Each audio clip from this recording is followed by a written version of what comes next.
माझ्यावर येऊ देऊ नका, माझ्याकडे सगळे पुरावे आहेत, असा इशारा कंत्राटदार श्रीप्रसाद वराळे यांनी शनिवारी दिला। भगवा चौकात पत्रकारांशी संवाद साधताना त्यांनी आपल्यावर करण्यात आलेल्या 85 लाखांचे बिल उचलण्याच्या आरोपाला जोरदार प्रतिवाद केलाय। या प्रकरणातील सर्व अधिकाऱ्यांची चौकशी झाली पाहिजे अशी मागणी वराळे यांनी केली आहे। कंत्राटदार श्रीप्रसाद वराळे यांच्यावर काम न करताच बिल उचलल्याचा आणि अधिकाऱ्यांच्या खोट्या सह्यांचा आरोप करण्यात आला आहे।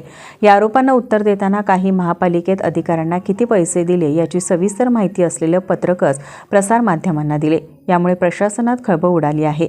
वराळे यांनी स्पष्ट केलं की राजारामपूर येथील कॅफेमध्ये खोटं पत्र लिहून घेतल्याचा आरोपही खोटा आहे। सर्व सह्या या अधिकृत आणि खऱ्या आहेत असं त्यांनी सांगितलं। त्यांनी आरोप केलेल्या कामासाठी लागणारे पाईप आधीच आणून ठेवल्याचं नमूद करत काही पुढील टप्प्याचं काम देखील सुरू केल्याचं सांगितलं।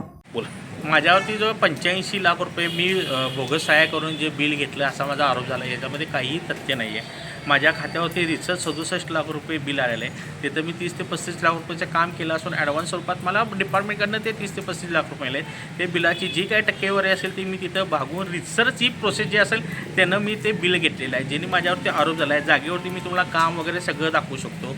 माझं जे लेटर मी दिलं आणि मान्य केलं ते माझ्या दबावावरती टाकून ते घेण्यात आलेलं आहे। त्याचेही तुम्ही त्याचं व्हिडिओ किंवा तिथले जे लोकेशन वगैरे मी तुम्हाला सांगतो तिथले तुम्ही एव्हिडन्स तुम्ही घ्या, ते चेक करा। त्या सह्या अतिरिक्त आयुक्तांपर्यंत कुणाच्या सह्या खऱ्या आहेत खोट्या आहेत काय ते तुम्ही फॉरेन्सिक कोर्टाकडून कधीही चेक करा, कुठलीही चौकशी करा। मी प्रत्येक चौकशीला समोर जायला तयार आहे। माझी रिक्वेस्ट आणि मागणी एकच झाली की माझ्यासोबत सर्व अधिकाऱ्यांची ज्यांचे तेवढ्या सगळ्यांची चौकशी झाली पाहिजे, त्यांच्या सगळ्या कामांची चौकशी झाली पाहिजे व त्यांच्या संपत्तीची चौकशी झाली पाहिजे, ही माझी आपल्याकडे विनंती आहे।